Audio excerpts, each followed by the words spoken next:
Ajonjolí de todos los moles. Bueno, pues también hizo otras reflexiones sobre el papel de la Suprema Corte de Justicia, las minorías, cómo han sometido a las mayorías en este país, sobre todo en el régimen neoliberal, y por eso su gran reflexión sobre lo que está en juego en 2024.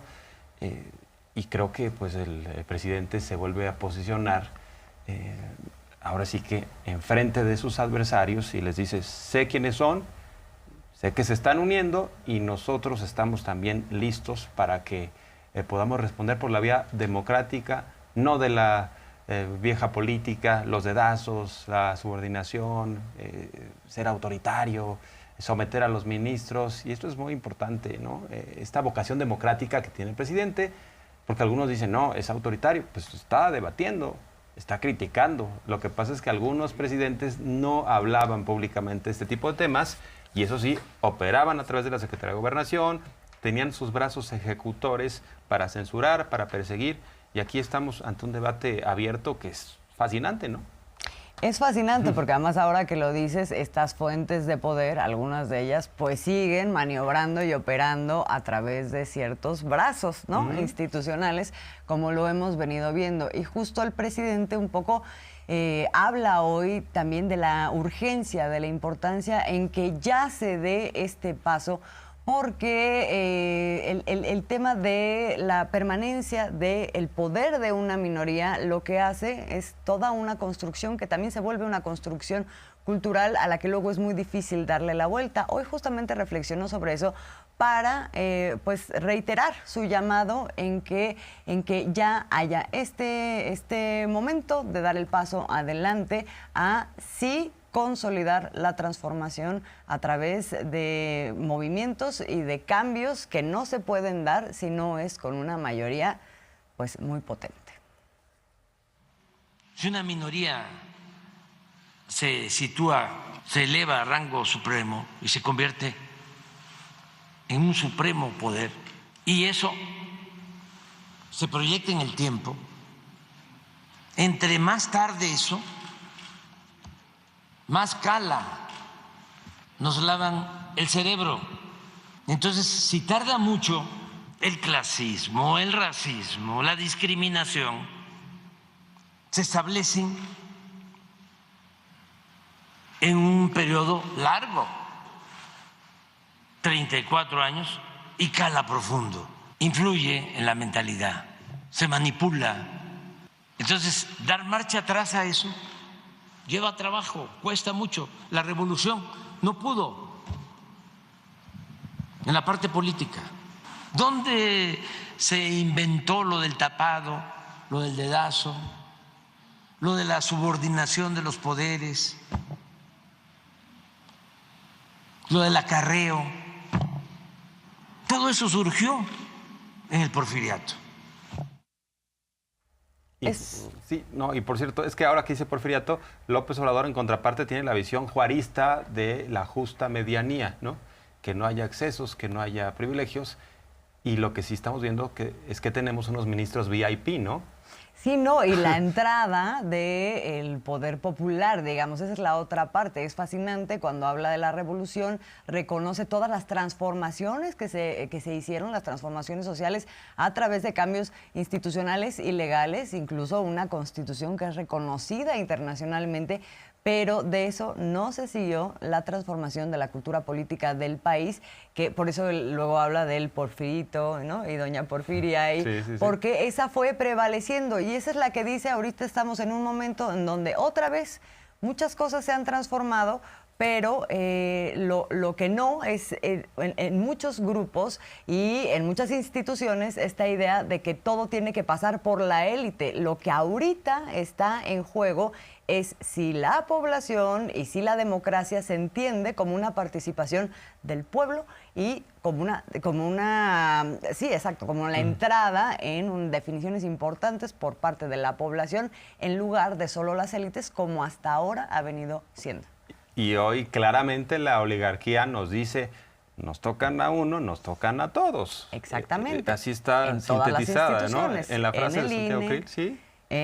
claro, en la Suprema Corte de Justicia, en los partidos políticos de oposición. Eso es lo que estamos viendo y esa es la disputa que está en este momento en el país y lo que finalmente va a decidir la gente de cara al 2024. Y un ejemplo, y por eso habla el presidente al hacer este paralelismo entre la Suprema Corte de Justicia y el INE, pues lo que se estaba discutiendo que la Suprema Corte de Justicia echó para atrás de la primera parte del Plan B, pues una de las cosas que atacaba justamente era el tema de las remuneraciones y los privilegios de los consejeros y de la gran estructura dorada del INE, ¿no? Y entonces dice el presidente, esto lo echaron para atrás porque un poco es un espejo de lo que entonces ellos tendrían que perder. ¿Y qué es esto? Bueno, hoy nos dieron información que es verdaderamente indignante, Jorge Armando, audiencia. Sí. Vamos a verla paso por paso. ¿Cuánto ganan estos ministros y ministras en el mundo de caramelo, que están absolutamente ajenos a la realidad del país?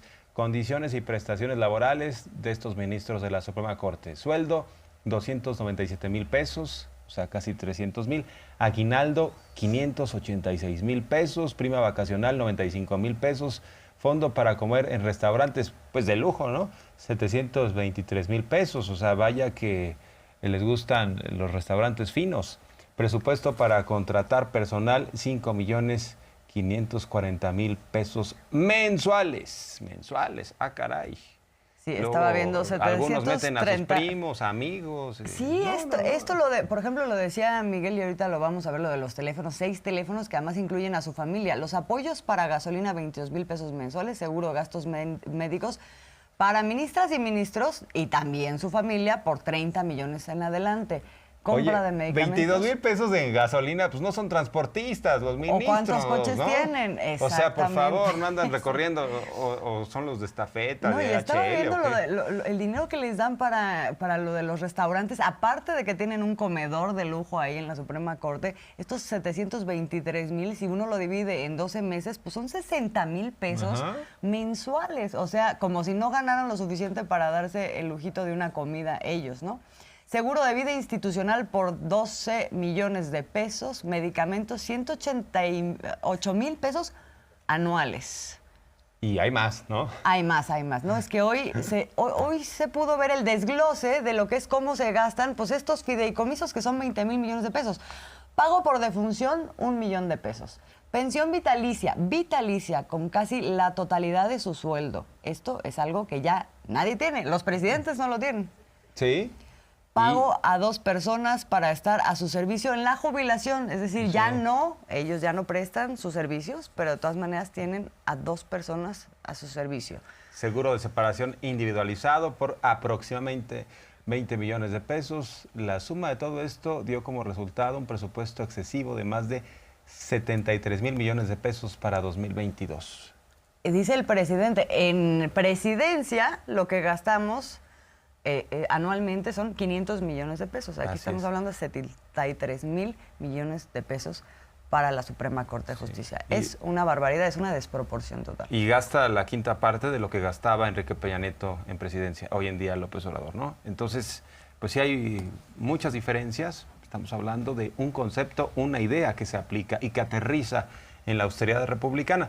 Ahora bien, dice López Obrador, estos ministros y ministras pues actúan de espaldas al pueblo, o sea, no les conocemos decisiones que impliquen, ¿no?, estar a favor de la nación, de los intereses de los mexicanos, sino más bien están sus decisiones generalmente en función del cabildeo de estos grupos de interés, están sometidos, son parte de la oligarquía, se llevan muy bien, ¿no?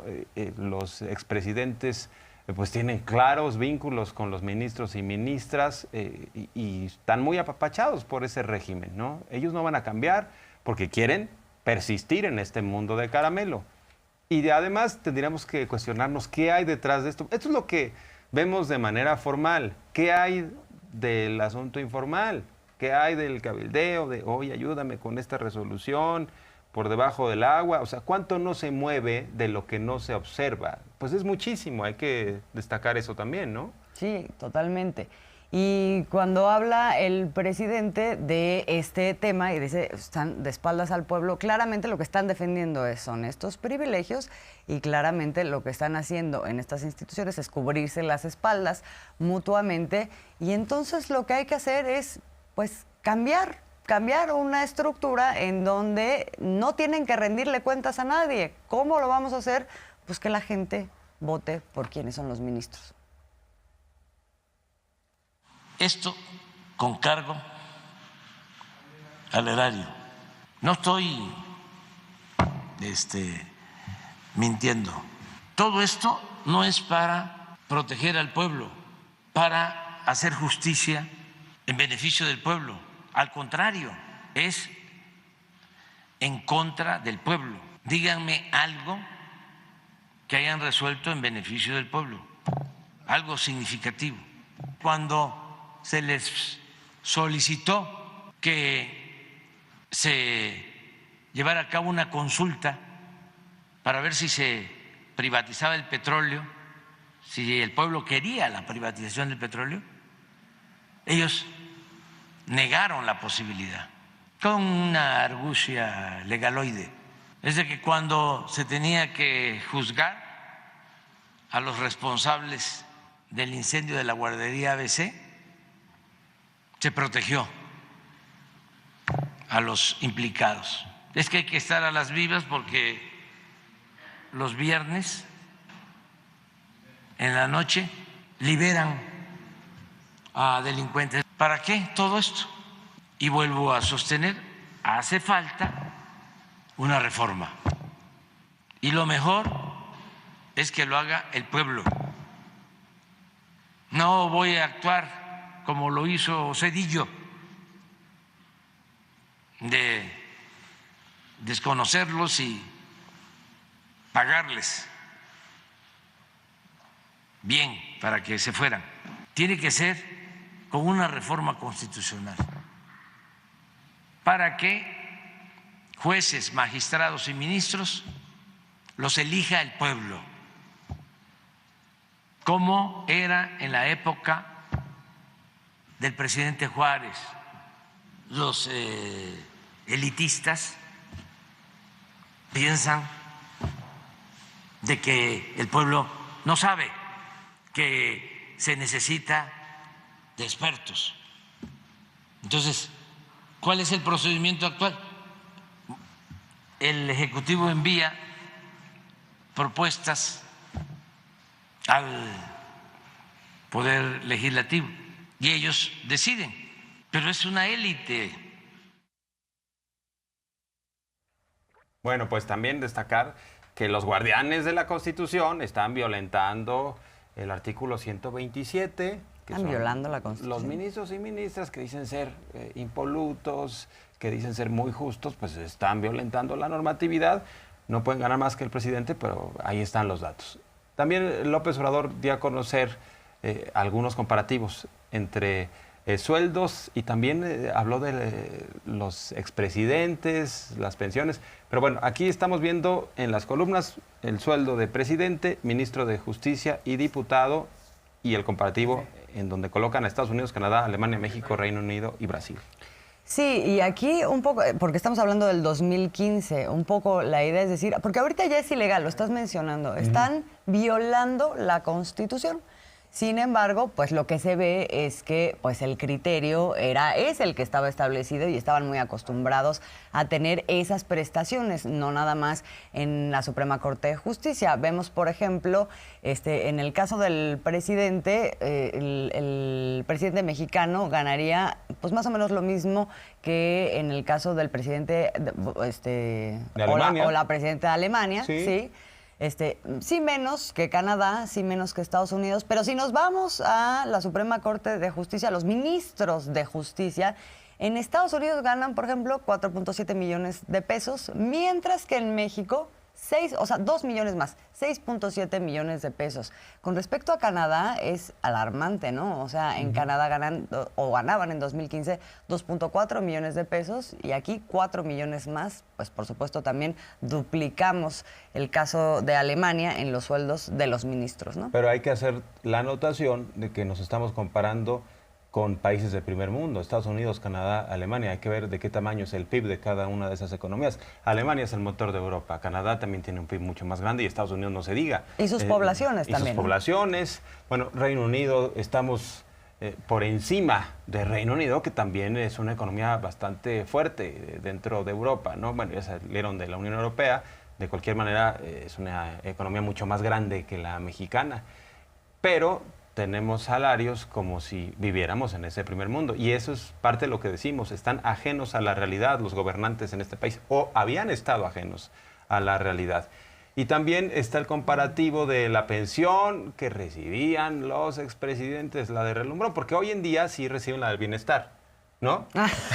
Felipe Calderón y Vicente Fox sí. Pueden ir, Ernesto Zedillo, Salinas, pueden hacer su trámite en las oficinas del bienestar, ¿no? Como todo el resto de las personas de este país, efectivamente, pero antes esto era, o sea, esto es lo que refleja pues la cantidad de dinero que el país erogaba por concepto de pensiones. Aquí lo que ponen es la comparación con específicamente la de Felipe Calderón en contra, es una fotografía de un momento, ¿no? En contra de la de George W. Bush, de Sebastián Piñera en Chile, y en el caso de México son 54 mil millones. Oye, es de escándalo porque es lo doble de la de Bush. Es lo doble de Bush. Es lo doble de Bush. De la de Bush. Y lo quíntuple de la de Sebastián Piñera.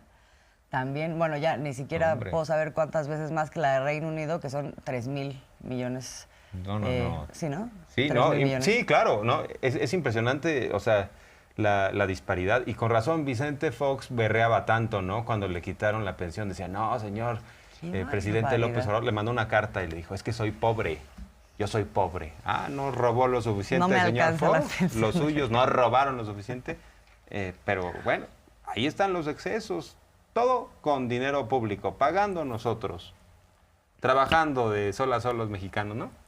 Sí, y bueno, para cambiar estas prácticas y a propósito de pronto unos envalentonamientos que se hacen en donde la oposición dice hay una embestida contra la oposición, hay una embestida contra el INE, hay una embestida contra el Poder Judicial. Hoy incluso es las 8 columnas del Universal, ¿no? Oposición respalda a Corte ante la embestida oficial. Bueno, frente a este tipo de declaraciones, de formas de poner lo que está sucediendo, el presidente pues lanza este reto a Santiago Krill y le dice, pues, a ver, Santiago, vamos a ver si pueden responder a esto. Que, por cierto, también a la Corte le lanza otro. Dice, sería bueno que explicaran por qué tienen esos ingresotes y por qué les parece que eso no es ilegal o no están violando la Constitución. ¿Por qué? Oye, porque en la forma vale la pena recordar que Santiago Krill tuteó al presidente, le dijo, Andrés, nos tocas a uno y nos tocas a todos. Entonces ya le responde López Obrador, a ver, Santiago, ahí te va el reto, ¿no? Vamos a ver. A ver, Santiago, vamos a hacer algo juntos. Vamos a presentar una iniciativa para que desaparezcan los fideicomisos del Poder Judicial y esos 20 mil millones de pesos se entreguen a estudiantes de familias pobres, se les entreguen becas. Todo lo que hemos hecho de combate a la corrupción, de quitar estos privilegios, pues eso es lo que nos ha permitido destinar fondos. Y no hay que olvidar que la política es un imperativo ético. ¿Cómo un impartidor de justicia va a estar ganando 500, 600 mil pesos mensuales? Pero ¿qué es lo que dice el pueblo bueno, no? ¿Qué es lo que dice la gente? Vamos a revisar algunos datos. ¿Cómo está la confianza en el Poder Judicial, no? Que nada más es aclarar que no es de ahorita, esto es de 2020, fue realizado por una organización que se llama Latino Barómetro, en donde miden la confianza en distintas instituciones. Bueno, planteándolo así, hace 3 años, tampoco es tan atrás, pero esta fue la última medición que hicieron sobre la confianza al Poder Judicial. Fíjate, en América Latina ya existe una situación muy grave con esta confianza porque 75% de la población desconfía en el Poder Judicial. Y en México rebasamos esa cifra, que ya era bastante grave, con un punto más, 76% desconfía del Poder Judicial en el país. Y también hay por ahí otra cifra que no sé si la tendrán por ahí, el tema de 2 de 3 o 3 de 4 se considera desde la población que 2 de 3 ministros o jueces o 3 de 4 son eminentemente corruptos. Entonces, todo esto sí ha venido pues haciendo mella en la población frente a una institución pues cuya misión justamente es velar por la justicia, nada más lejos de lo que ha sucedido y que un poco el presidente hoy lo vuelve a poner sobre la mesa en función de lo que ha sido la defensa de un régimen de privilegio. Así es, nada más añadir que esta desconfianza está en función de la realidad. La gente ve cómo la justicia tiene precio, cómo los machuchones acceden rápidamente a amparos para que no se les toque a ellos o a sus empresas o a sus intereses, y cómo los más marginados, los más pobres, pues, son los que terminan ahí en la cárcel, luego no les dan justicia pronta y expedita, o sea, no hay sentencias, permanecen años ahí olvidados. Entonces, esta desconfianza no es que se la haya imaginado la gente así de la nada, o no es producto de que López Obrador esté mal informando o envenenando a la sociedad, esté dividiendo, esté polarizando a unos y a otros. No, pues está en función de lo que ve la gente. Dice, la mayoría de los jueces pues, tienen precio y además nos dan la espalda, ¿no? Cuando nosotros los necesitamos como sociedad. Así es.